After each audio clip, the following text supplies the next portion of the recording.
It's time for another Dice Tower review with Z. Garcia.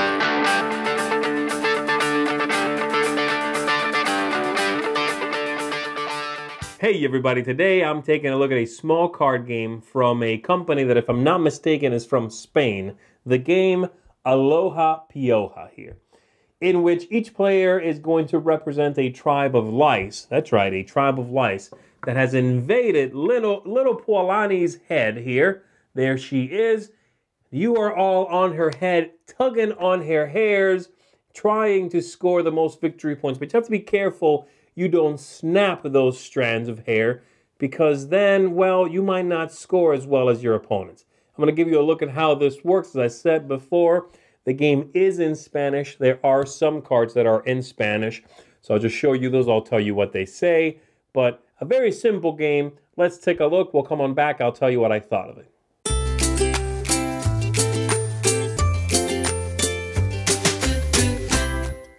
At the beginning of the game, each player is going to get a tribe of lice in their color. You get a comb, you get a cheat sheet to help you out with some things. I'll just set these aside for now.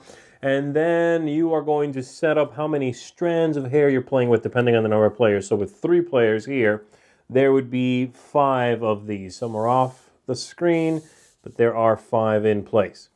And then you are ready to begin. Everyone's going to draw 2 cards from their shuffled deck, and you're off. The idea here is to get the most victory points when the game is over.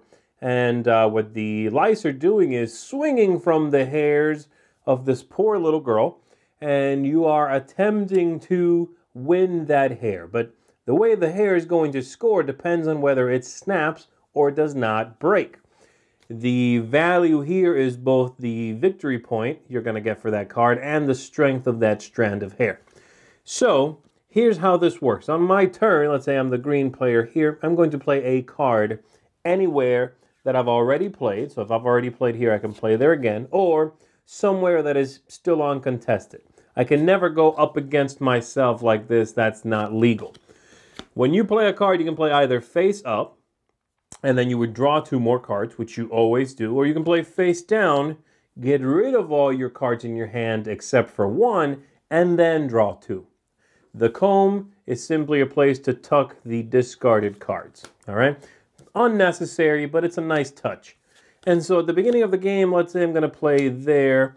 I would discard, again, every card but 1, so I'm okay right now. I have a single card in my hand. I draw 2 more. That's it. The back of the card kind of gives you an indication of what it might be.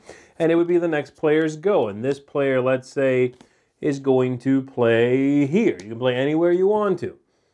They play face down, discard, which they don't need to, draw, and so on. Let's say when it comes back to yellow's turn, yellow's going to play here as well. And we have now reached the number indicated for her to start scratching her head. Okay, that's the idea. So you're going to trigger a special card from down here.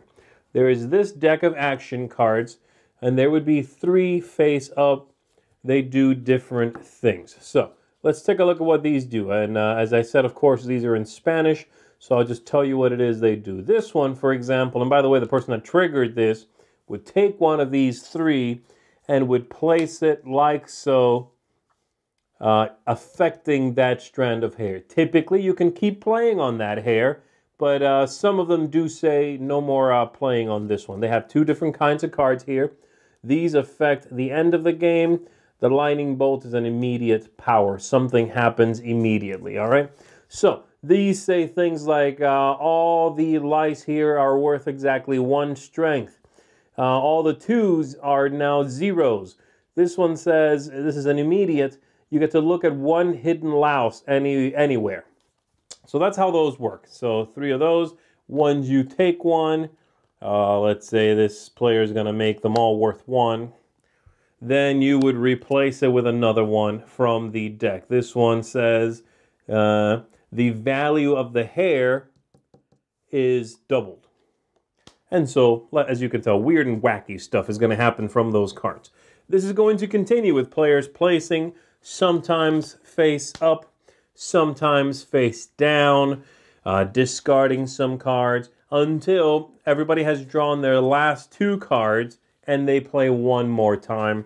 And then we figure out what happens at each of these strands, okay? At that point, you're going to reveal every card and see what's going on. So let's just say, for now, let's say we're going to score this 6 right here. Let's just, for the sake of the example, say it is unaffected by any special cards. And I'm just going to throw some more cards out here. Oh, I don't know. Let's get another green one right there, shall we? Let's do that. And then you would reveal everything and see what happens. The strength of the strand, let me do that, is both, again, the value and the resistance of how much you can take before it snaps, before it breaks. So in this case, we have a 1, 2 on this side and 3 on this side. The total is 5. The hair does not snap. The stronger side is going to win that strand, that contest. And so yellow would get 6 victory points. However, if the hair does snap, in this case, that strength is too much, or even like that, it's obviously too much, then the tribe that pulled the least, the ones that did not cause the hair to break, are going to be the ones that score the card.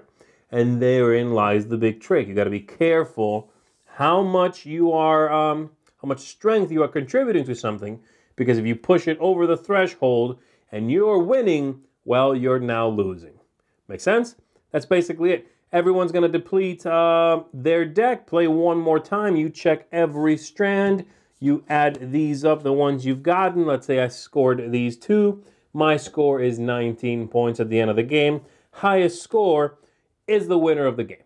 So there you have it. Aloha Pioha. Very simple little game with a very short time frame. It says 15 minutes on the box. I think that's right, 15 minutes, but a nice amount going on. I enjoy the aspects they've added to this. None of them, I think, detract from the game.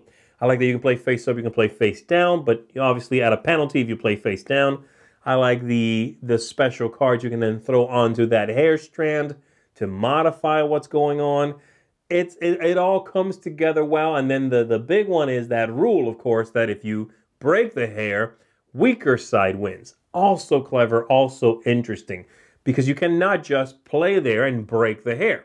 If you play, break the hair, well, you're probably the stronger side anyway at that point, which means you're still giving it to your opponent. So clever, interesting.